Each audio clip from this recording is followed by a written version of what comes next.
Hi, everyone.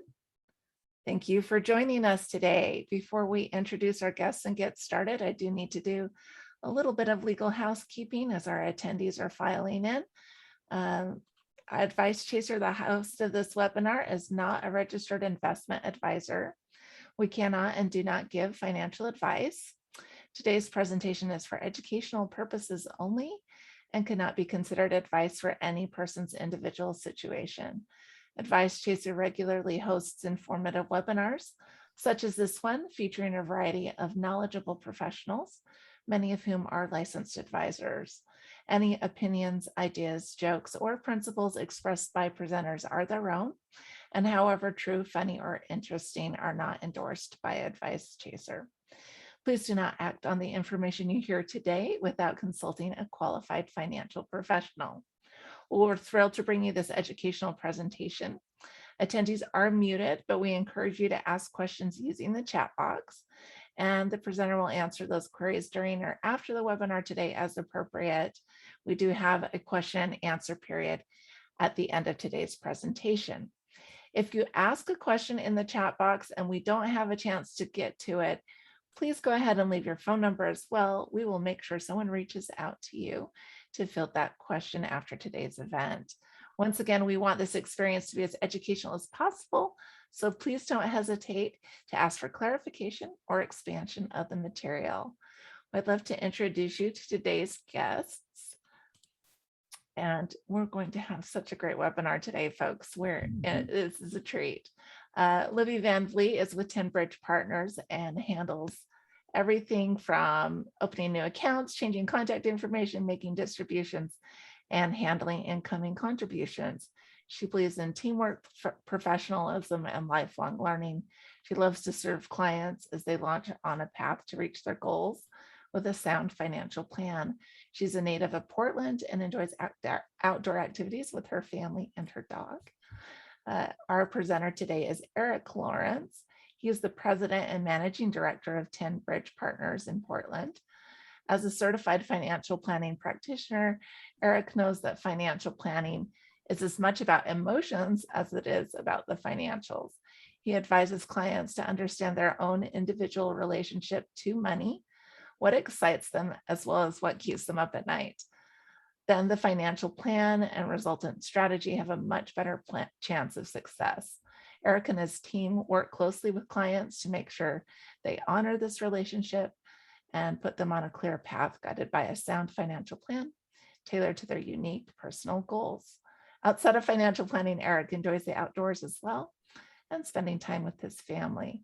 And Eric, I think we're ready to go, and can't wait to hear what you have to present to us today. Excellent. I guess that's my cue and I take it from there, correct? Yes. Well, I want to welcome everyone to the webinar today about financial planning in your 50s. This isn't meant to be an all-inclusive list. We're just highlighting some of the key areas that are important to be thinking about in your 50s. It also just happens to be one key area of focus for us right now, either because I'm 51 and doing it myself, or because a lot of our clients also are facing the same dilemma of getting into retirement and circling the wagons, if you will, to be prepared. So we're doing a lot of work in this area, and it's an area that we think is really important to focus on. So I'm glad you're here. We're going to be talking about, budgeting and debt management and setting goals and thinking about long-term care, and also working with your parents who are also beginning to age at this time. And so through the presentation, please feel free to ask questions, put them in the chat. Libby will be happy to be the moderator and ask them on your behalf, and I'll be happy to answer them as we go.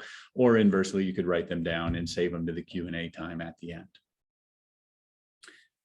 One of the primary things that we do coming into our 50s and thinking about retirement is start working with clients on a budget. And I think a budget is really important for several reasons.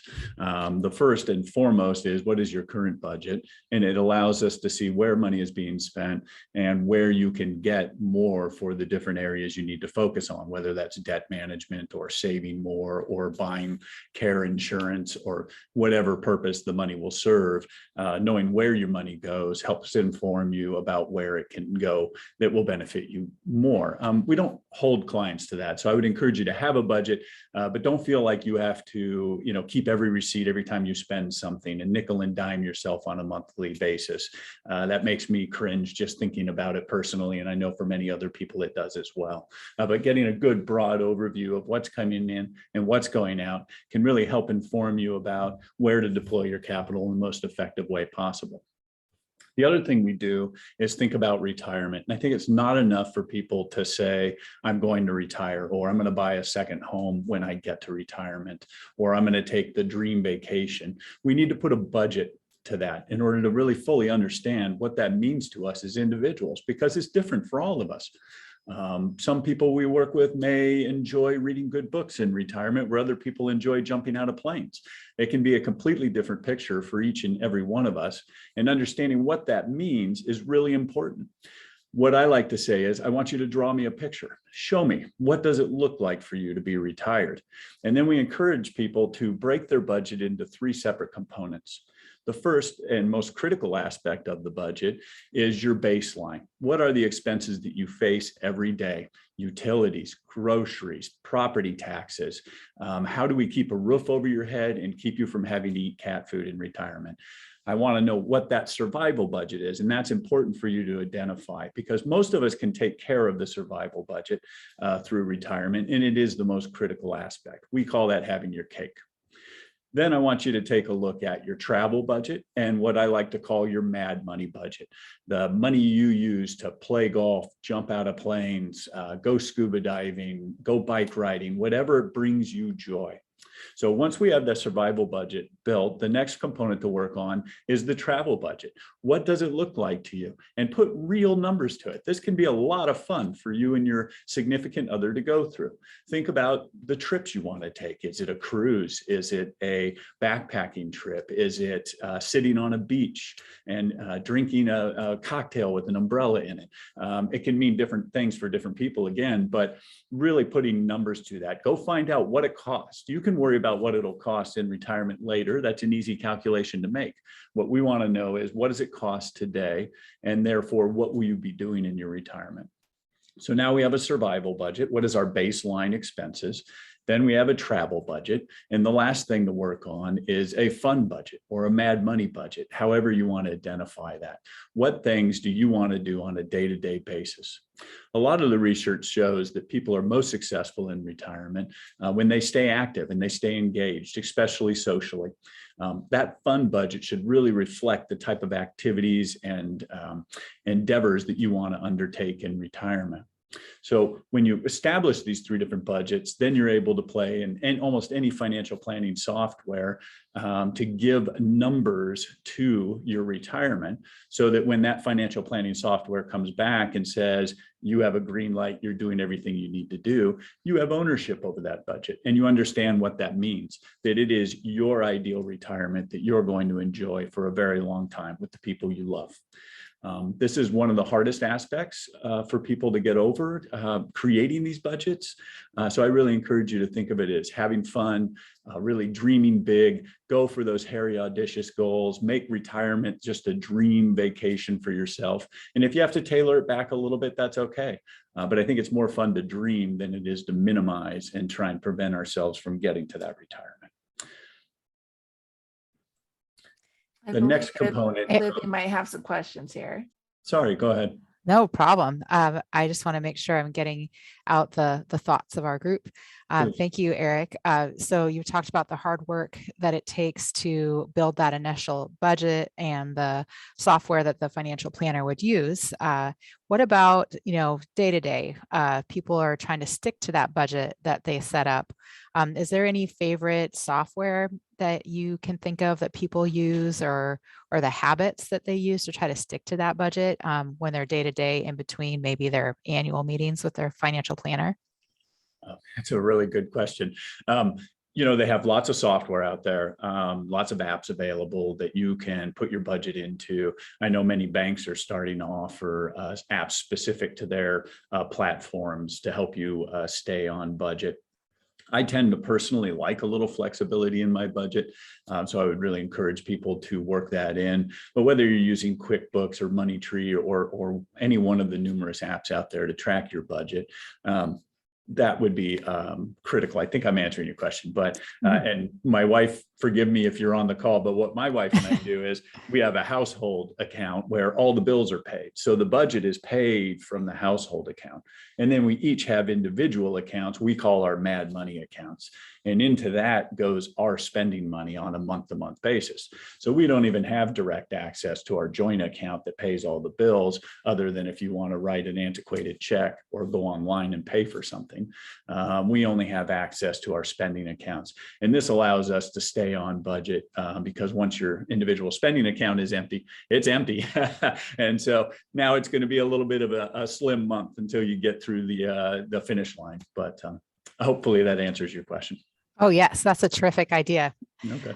And then one other question without getting too technical. Sure.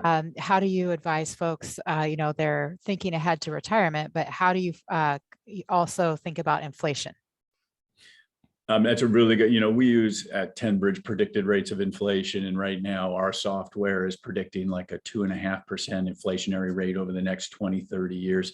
When you think about your budget, it's important to remember this is in current dollar terms.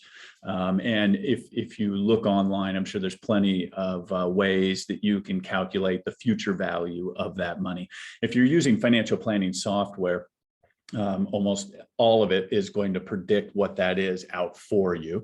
So if I say today I'm 51 years old and I need $60,000 a year to have my ideal retirement, the software is automatically going to increase that by inflation out to my 65th birthday. And that number may be dramatically larger when I'm 65, but hopefully my money's grown and kept up with the pace of inflation. So I'm ready.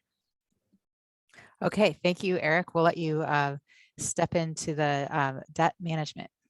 Always a fun subject. The 50s are a great time to be looking at elimination of debt. One of the biggest problems I see with retirees who have it is debt. It's a huge anchor on your cash flow in retirement to have a mortgage, to have a substantial credit card debt, or to have substantial car loans. What is really important is making sure you enter retirement with as little debt as possible, because we want your budget to be, how do we say, discretionary spending. We don't want you to have obligatory spending in there as much as we can avoid it. We want you to have full discretion over that. Dave Ramsey's got a great calculator on his website that I've used for calculating mortgage payoff. I currently pay 2 extra payments a year on our mortgage just to get us to that zero debt place as well. So you can put your mortgage information into these online calculators and then ask it, if I pay $200 a month extra or $300 a month extra, how soon does it get paid off? But I would really encourage everybody to take a look at their debt, recognize it for what it is, and what purpose does it serve? And if you can identify a purpose that it serves, it's good to eliminate it. The common question I get is, well, wouldn't it be better if I invested my money than it would be if I paid off my mortgage? That's a really thorny issue, because of course you can look at the numbers and say, well, I can buy a stock paying 3% dividend, and that's equivalent to the interest on my mortgage. So it's kind of an offset. Why wouldn't I invest that money? And financially, you're right. You're probably better off in the long-term investing than you are in eliminating debt. However, I do believe in sleeping good at night. And for many of us, having zero debt and eliminating debt as we go into retirement gives us that peace of mind, knowing that our lifestyle is secure. And it would take an earth-shattering event to pull us out of that. So I think eliminating debt is a worthy conversation. I'm very much a zero debt person when it comes to the best use of your excess cash. And so identifying what do I need to do to eliminate these debts, and then working aggressively forward to get that done is very important, especially now that we're in our 50s and looking at retirement in the next 15 to 20 years. So, when you're looking at debt, Eric, how do you prioritize which debt gets paid off first? Well, of course, interest rate plays a huge part in that. I think credit card debt especially is really good at hiding fees. And so you might have low rates, but high fees. So I would look at what is costing you the most? What is the cost of that capital? And remembering to get rid of those first. You could almost call it like an avalanche or a waterfall effect, pay this debt off, then roll that payment into paying this debt off, and then roll that payment into paying this debt off. And you get a bigger and bigger, or I should say, a larger and larger payment towards those debts. So I think it's pretty simple. Just get rid of the things that cost you the most. At least with your household or your college debt, the interest can possibly be tax deduction for you depending upon your tax situation. So eliminating the other debts first and then working on those, I think would be really important. Right, because kids' college is definitely something that has come up in my chat here. That's something that our 40 and 50-year-olds are going to be dealing with, taking on that debt when you're guiding people to eliminate debt. And I feel their pain, dealing with college debt right now and trying to help aging parents and get to a retirement is a lot to juggle. The debt for college, also the rates went up, and I don't know why the federal government would raise rates on college lending, but it's not, when I graduated from college, I got wrapped up at 2.5% or something, and those days are over. College debt's now in that 6-7% range, and it's very burdensome. So eliminating debt, I think, is super important, even college debt, as best you can. Thank you. All right, on to goals. Yeah. Wonderful. So, goals should reflect your personal values and really help you feel like you're going to have a life well lived. Thinking about your goals and what they are and setting something out there as a place to get to. For example, I would never work out if I didn't sign up for a race of some kind. I just wouldn't do it, right? Sleeping in's too nice. So I sign up for races all year long because then it forces me to do something because I get nervous and I worry about it. But I have to set those goals for myself in order to work towards them. I've heard it said that a goal without a plan is just a dream. So for us, it's really important to say, these are my goals. This is what I want to work towards. All of our goals are different. We have some commonalities, one of those being retirement. Not necessarily. I'm not sure that I'll ever retire. I enjoy what I do, and I get paid to think. I don't have to swing a hammer at big rocks and make them little rocks. So I have the luxury of being able to say, I might just ride out my life coming into my office and spending time engaged in my work. But for others, retirement is really important. So making sure that you set that goal, you set a budget for that goal, and then you figure out how to get to it is really important. Now, things will change. I might say I want to buy a second home when I retire, and then I might get to retirement and decide that's no longer for me. And that's okay, because I've set the goal for it. I've figured out the budget. I've worked towards it, i.e. I've saved and invested towards that goal. And when I get there, if I change my mind, guess what? I've got a pot of money I could use for something else. I might decide to use that money to pay for all my vacations through the end of my life. But at least I've put myself in a position to achieve the goals that are important to me.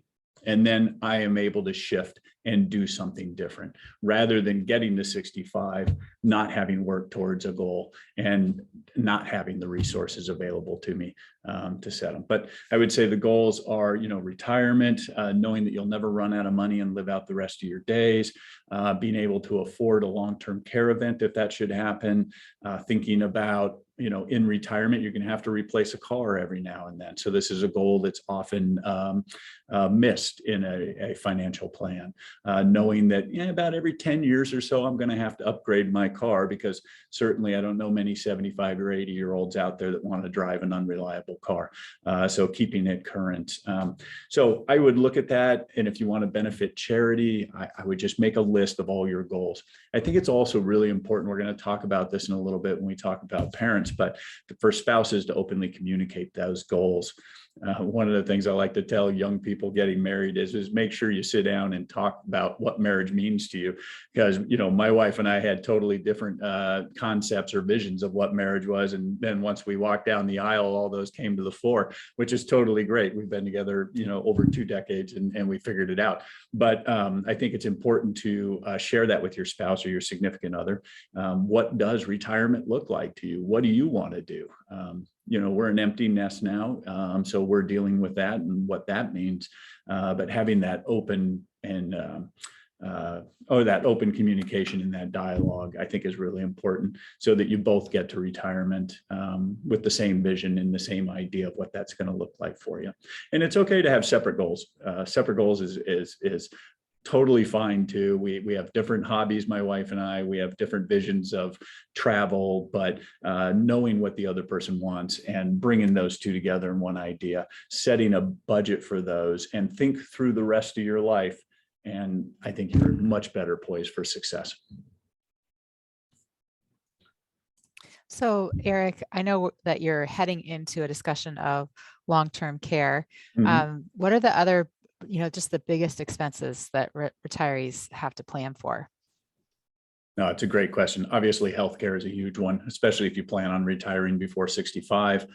Figuring out what it's going to cost you to get private healthcare insurance and what your out-of-pocket expenses might be, I think, are very important. You can use national averages and things of that nature to get a proxy for what that might cost.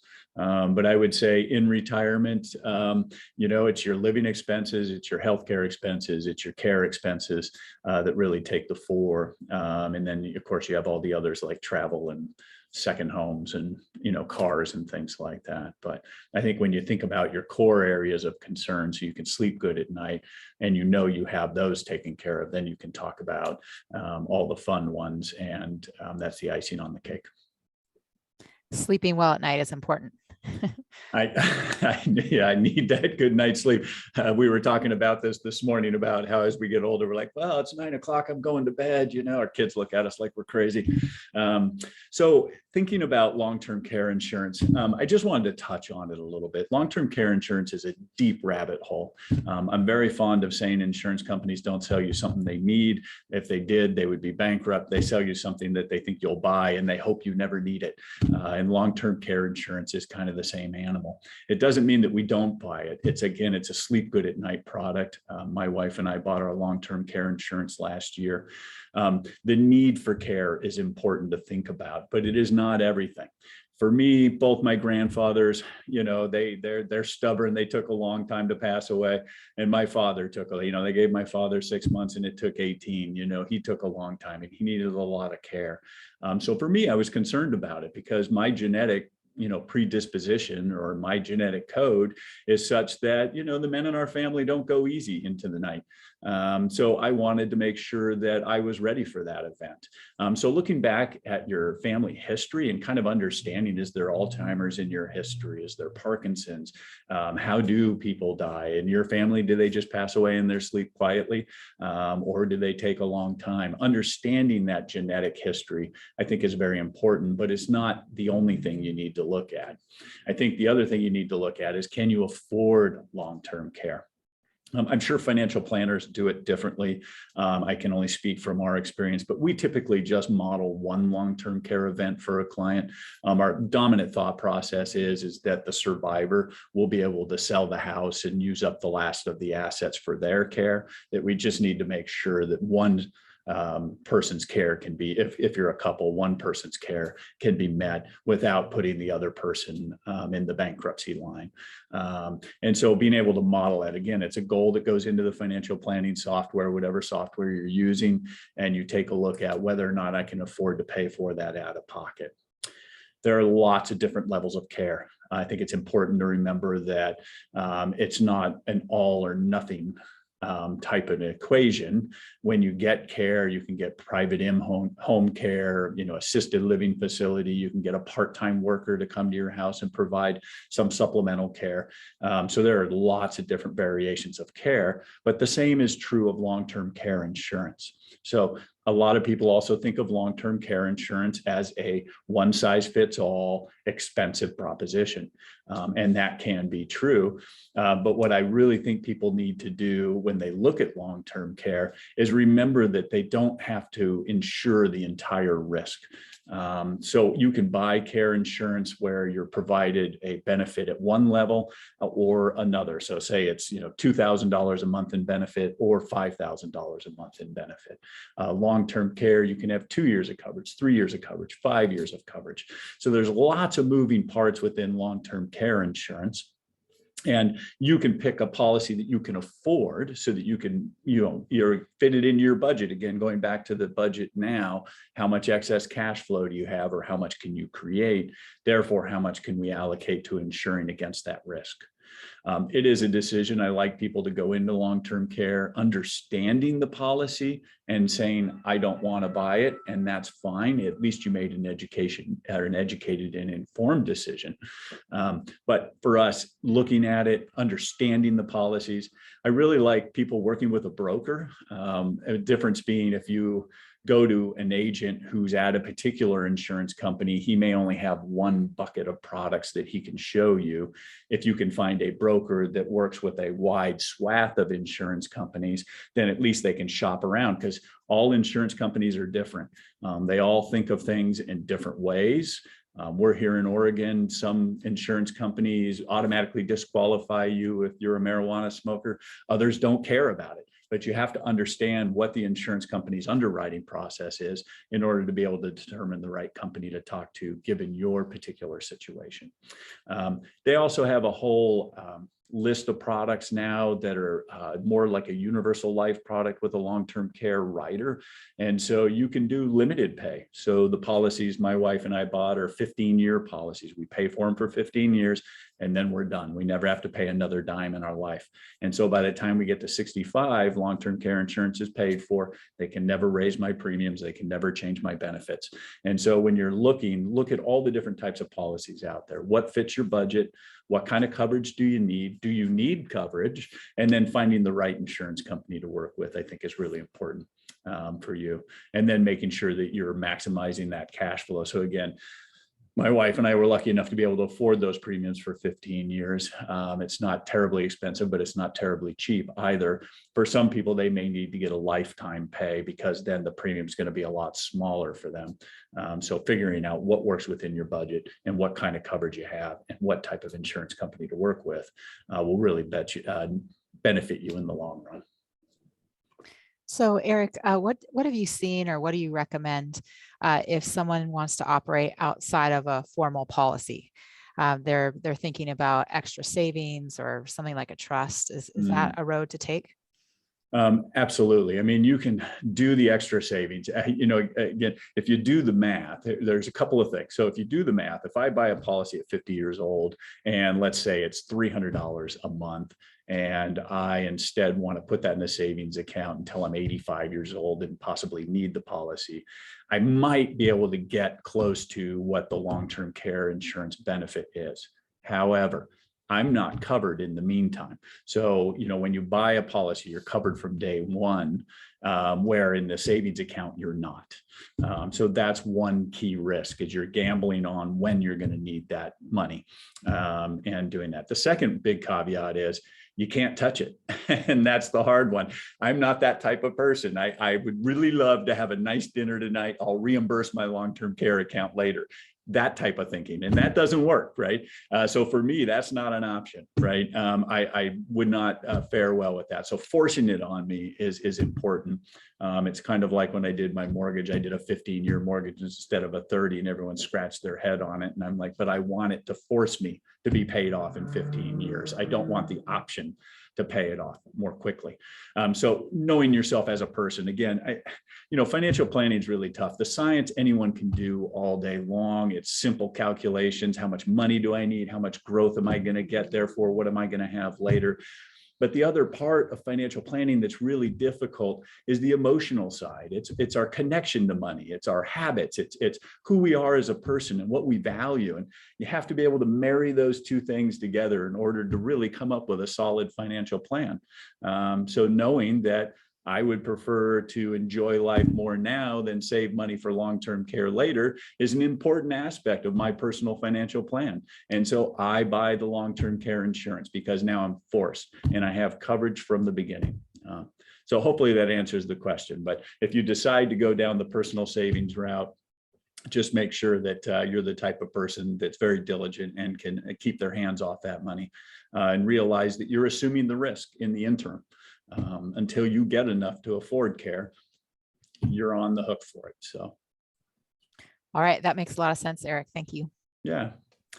Last subject, and then I'll leave you be. This is a tough one, and it's another area of our practice that we're doing a lot of work with, and this is end of life planning.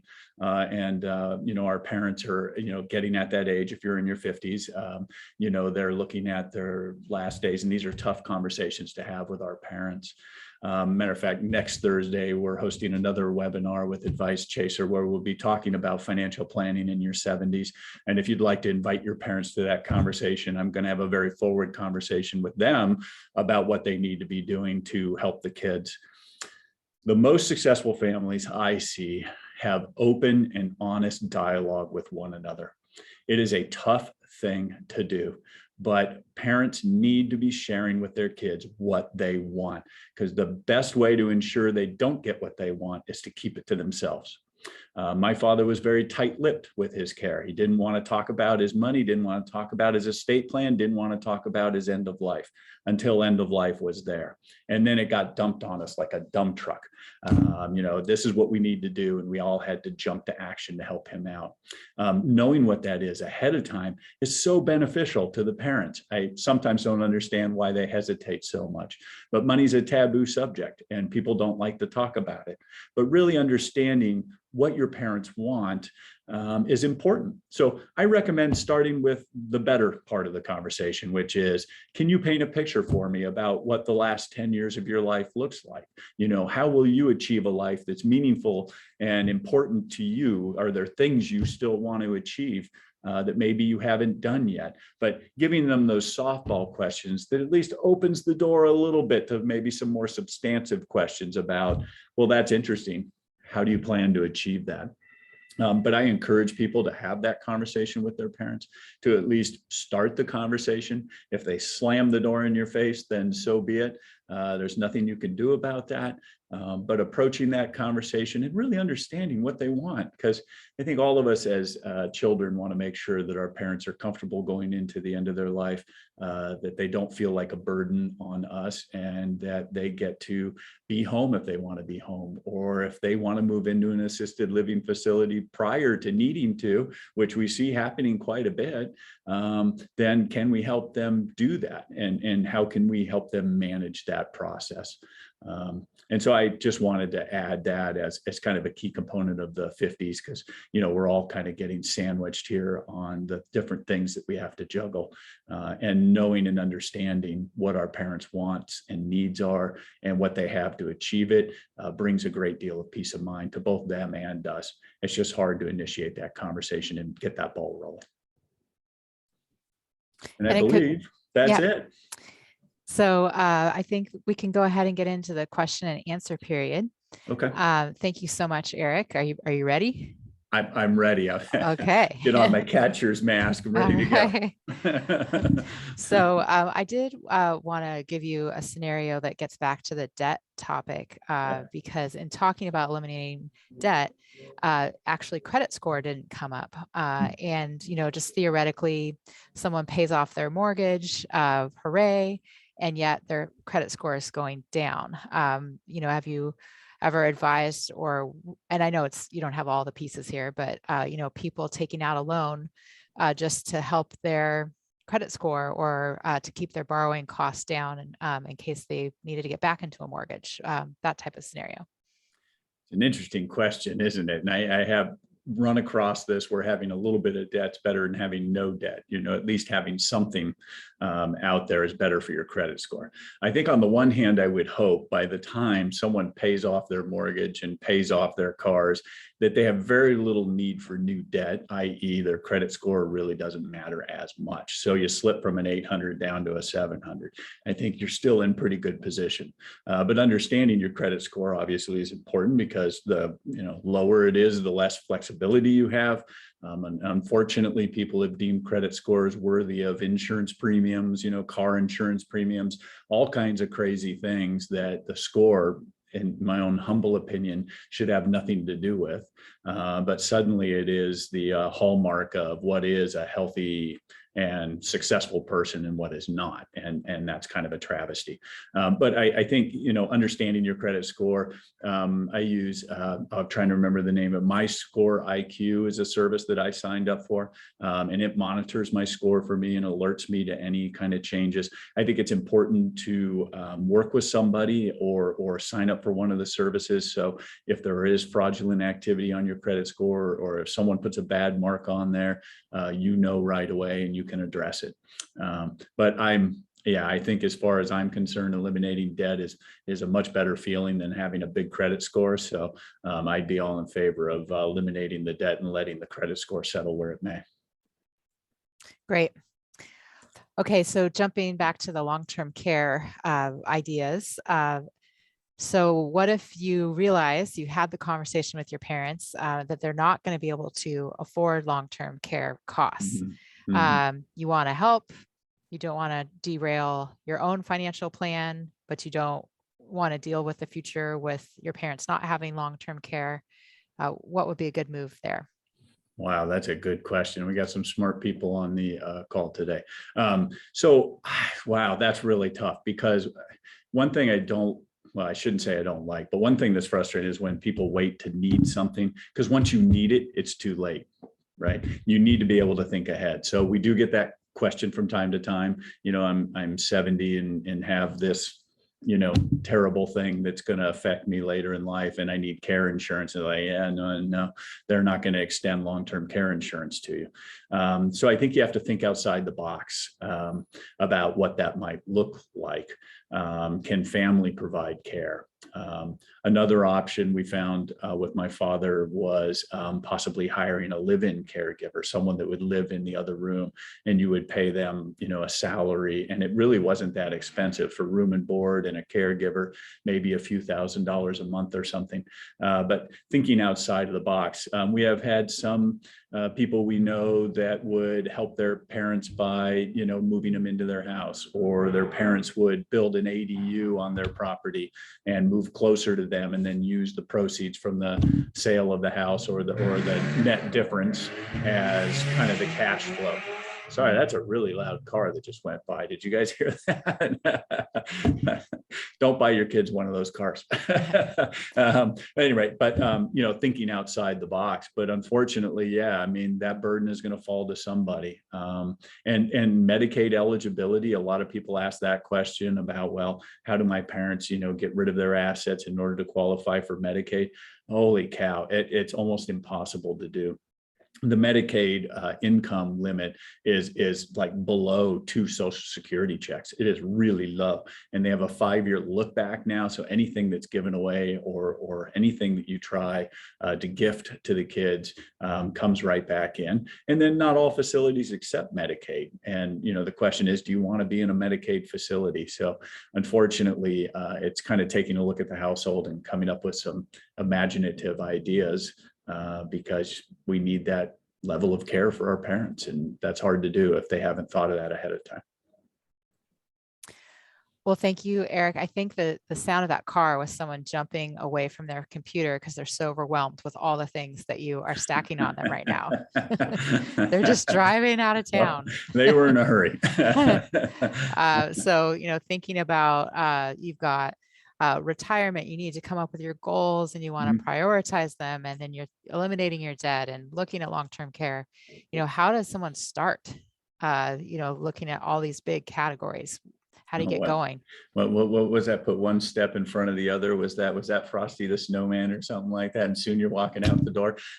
Just start with a step. Just do one thing. I really encourage people to work with somebody, work with a financial planner, work with a financial advisor. I mean, the studies show over and over and over again that people that work with somebody, have a lot more in savings when they get to their goals. They just fare better. There's lots of different people out there that you can reach out to that will hold you accountable and keep you on track. I'm always big on making my goals public. So I always say I wear my life on my sleeve. So if my wife and I say, this is what our goal is, I tell everybody. That way, everyone asks me, hey, what'd you do? Are you working towards that goal? Again, I always feel like money doesn't need to be a stigma or something that we don't talk about, like the elephant in the room.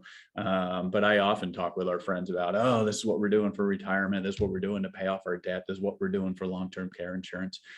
And it's interesting the responses that you get. So I have other people hold you accountable, but just start with one step. If it's retirement, come up with the budget for retirement. Sit down with your significant other to a nice cup of tea or a glass of wine and pull out the pen and paper and start chatting about what retirement looks like to one another. As soon as you start that ball rolling, it's easier to keep going than it is to wait for it to start on itself. Okay, so you got them started. And then I want to look also at, you've done the work, you set your goals, you set your budget. What are the best practices going forward as far as revisiting, revising, or something big changes?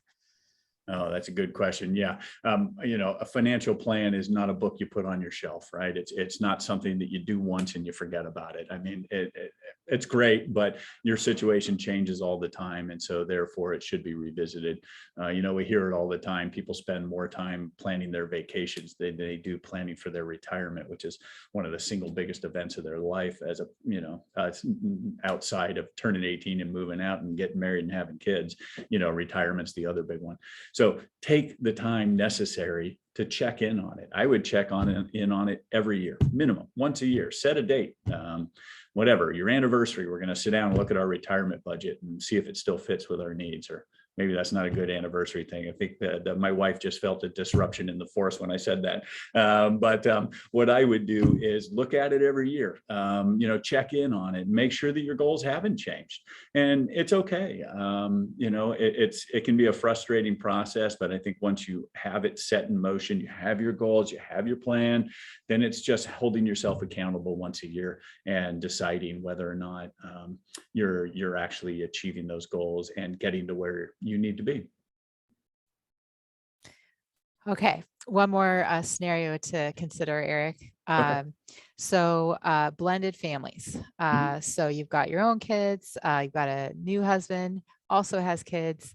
How does this play into planning as far as you've got kids and stepkids and just how that scenario works with this retirement planning topic?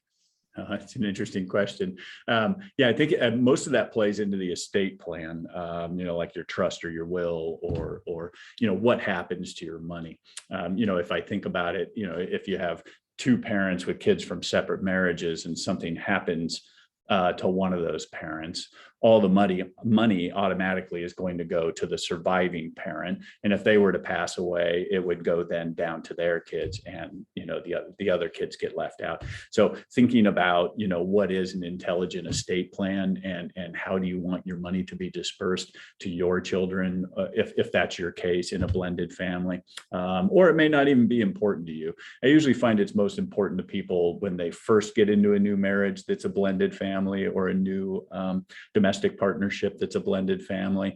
But over time, that concern kind of goes down a little bit, I think, primarily because once you've been married to someone for 30 years, you care a little less about equal distribution of the assets and where they go than you do in the first year.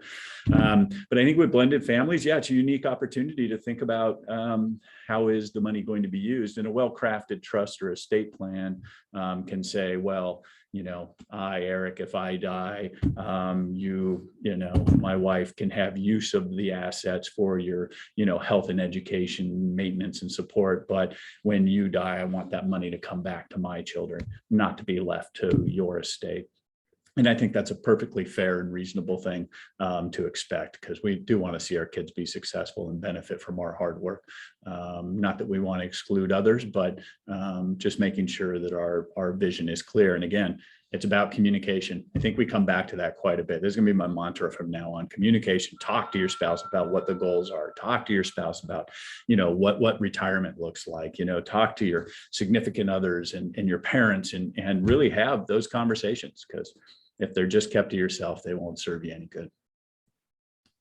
Okay, so it seems like you've added something else to the list, estate planning on top Holy of cow, the yes. topics. I'm trying not to overwhelm. And I will barge in here and say this is about the only, we have time for just about this question, and then we're going to wrap things up. Okay. Okay, I think we may have gotten through all the questions. We could Oh, do- okay. I thought you were going to talk about estate No, planning a little no. more. Oh, no, I wouldn't do that to Eric. Maybe another webinar. Mhm, Another question for another day. mhm.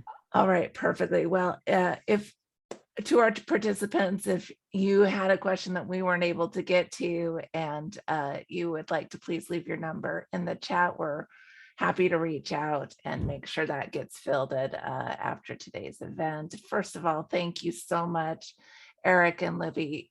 What a fun conversation. Really appreciate you being here. A dynamic speaker too, as well. I appreciate that. Thank you so much to the organizations that made this webinar possible today as well. Here at Advice Chaser, we're all about helping you find a financial advisor who's a great fit for your life and your financial questions. Our matching service is free to you, and every one of our advisor partners has committed to offer a free initial consultation to anyone we introduce them to. Find out more by going to advicechaser.com and clicking on the link to find an advisor. Once again, from Advice Chaser, thank you so much for coming, everyone, and we will see you at another webinar soon. Bye, everyone. Thank you, Marcia. Thank you.